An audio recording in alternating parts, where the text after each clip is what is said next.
Bugün benim için bir gurur verici gündür. Ben çok şadam ki bizim bu bulağımızın açılışı bizim Azərbaycanımızın dinç dövrünə, yani Azərbaycanın suverenliyinə təsadüf elədi. Ben çok danışmak istemiyorum ama istesem de istemesem de anlayacaqdır. 1979-cu il mən həmin məktəbə birinci dəfə müəllim kimi qəbul olunmuşdum. Və onda gələndə Vaqif Ağaçiyev 5-ci sinifdə oxuyurdu. Və mən orada o vaxt qrup var idi, qrup rəhbər işləyirdim. Lakin aradan bir-iki ay keçəndən sonra Elşən hardadır? Elşən gəl yanıma. Məni təyin elədilər Elşən gibi sinifinə. Mən onların sinif müəllimi olmuşam. Və Vaqiflə ən çox tanışlığım da elə başladı. Bilirsiniz ki, məktəbdə kiçik qardaşları olan qardaşlar hər dəqiqə gəlirlər, qardaşlarına maraqlanırlar. Vaqif də elə qardaşlardan idi. Vaqifin siması mənim gözümün qabağından getmir. Yəni Elşənə baxanda da hiss edir. Elə bilin bunların özlərində, simalarında qəhrəmanlıq, bir necə deyim, bu üzlərində görünür. Bugün mən Yaqub dayının adını çəkmək istəyirəm. O vaxtlar mən Nuridə xanımı görməmişdim. Belə ki, valideyn rastlarına həmişə Vaqif ata gəlirdi. Bağışlayın, Yaqub ata gəlirdi. Və Elşəngiyev ibtidai sinifi qurtarandan sonra bilir ki, sinif müəlliminin başı qaçır o bir uşaqlara. Və mənim demək olar ki, Vaqiflə əlaqəm kəsildi. Bir də mən o vaxt eşitdim ki, dediler ki, Yaqub atanın oğlu Vaqif qəhrəmanlıq eləyib, əlində qumbara, tankı partladaraq neçə bizim əskərimizi xilas edib. Allah ona rəhmət eləsin. Bu günlərin bizim uşaqlarımız Vaqifin adını həmişə qürurla çəkirlər. Keçən illərin Arifə müəllimə mənə deyəndə ki, müəllimə istəyirəm, siz Vaqiflə şəxsən tanış olduğunuza görə və sinifinizə Vaqifin adını verək. Biz az bir müddətdə Vaqifə həsr olunmuş gözəl bir senari yazdıq. Burada iştirakçılarımız da var və uşaqlarımız, valideynlərimiz həvəs bu işə qoşuldular. Ne deyərəm, Nuridə anam? Siz heç vaxtı özünüzü nətər deyil. Bayaqlar bir gözəl söz deyirdi. Şəhidlər hər zaman anılır. Allah rəhmət eləsin. Allah yerdə qalan balalarına ömür versin. Vaqifin adını daşıyan Vaqif balana Allah kömək olsun. Elşən, bilirəm ki, bu bulağın açılışında sənin zəhmətin böyük olubdur. Bir qardaş kimi, qardaşın borcudur, düzdür, qardaş ötürü eləmək, amma sən doğrudan da yaxşı qardaş olmuşsan. Sağ olun, hər birinizə minnətdarlığımı bildirirəm. İndi isə sözü balaca fidanlara verirəm.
Konuşturur cismine Bak seferin mübarek Azad oldu torpağın Yandı sömür çırağın Tarih yazdı günler Ak seferin mübarek Hakkımızın uğrunda Durmuştur İsa Düşmenden azad olan Torpağımız mübarek Vatan namine bizler En büyük düşmanların Heder gitmedi bir can Gelebemiz mübarek Başkanında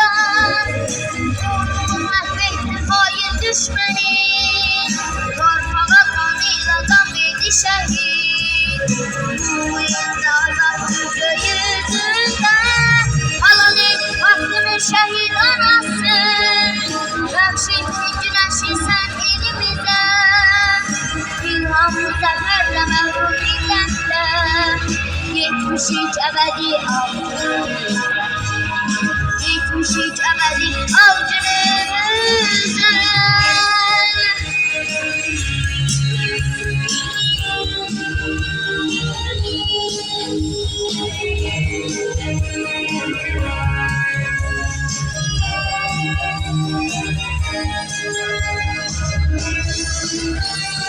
Qələbəmiz əbədi, yağır sevinç məşəli, yanır sevinç yağışı, ah zəfəri mübarək. Getdi qara buludlar, artıq durdu səmavar, 30 ilin sonunda, ah zəfəri mübarək. Haqqımızın uğrunda yürüşdük biz sana gəl, düşməndən azad olan torpağımız mübarək. Vətən naminə bizlər məhv etdik düşmənləri, həzər getmədi bir can, qələbəmiz mübarək. İrəli dedi Ali Başkomandan, ordumuz məhv etdi xain düşməni, torpağa qanıyla can verdi şəhid. Bu indi azadlıq göğüsündən, halal et haqqını şəhid anası. Bəxşetdi güneşi sen elimize. İlhamlı zaferle mehrum milletle. 73 ebedi avcımıza. 73 ebedi avcımıza.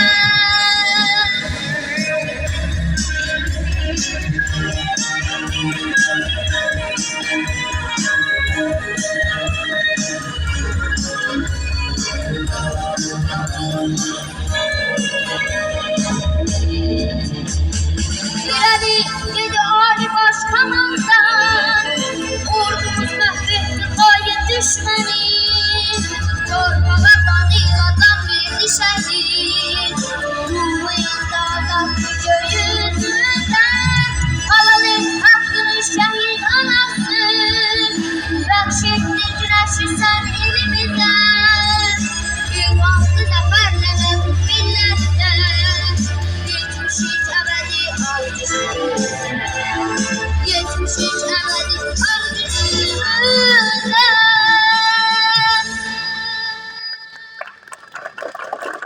Eşk olsun, eşk olsun. Neyse.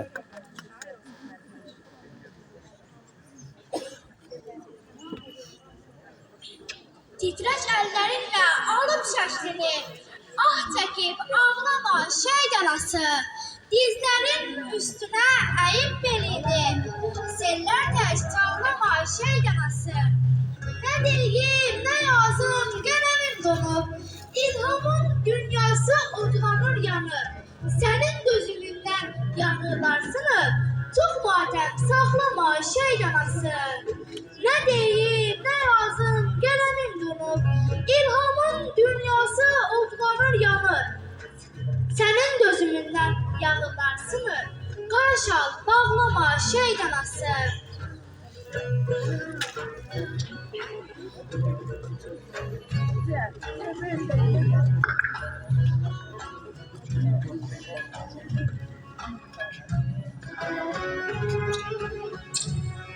Diğer dostlarına ne diyecekler?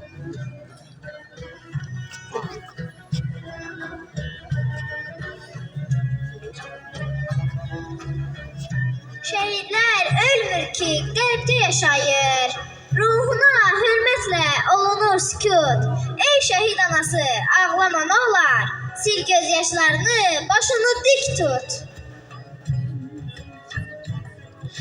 Sən elə qəhrəman böyütmüsən ki, millətin fəxr edir oğlunla ana. Vətən üçün canından keçən igidlər, torpağı bəxş edib Azərbaycana. Qürurla cəmiyyət içində dayan. Ey şəhid anası, ağlama nə olar?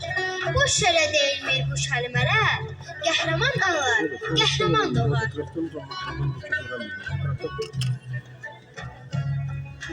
Bu yurd üçün can verənlər, adınız qaldı calıqda.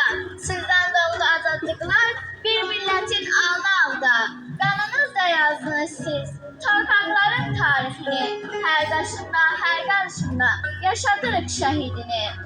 Ruhunuzdan doldu nur tək, bu torpağın sabahı da, şəhid olan hər bir igid yaşayır xalqın duasında. Şəhidlər qanıyla zəfər sözünü həkk etdi, tarixin yaddaşına dağ-daşa bərk etdi.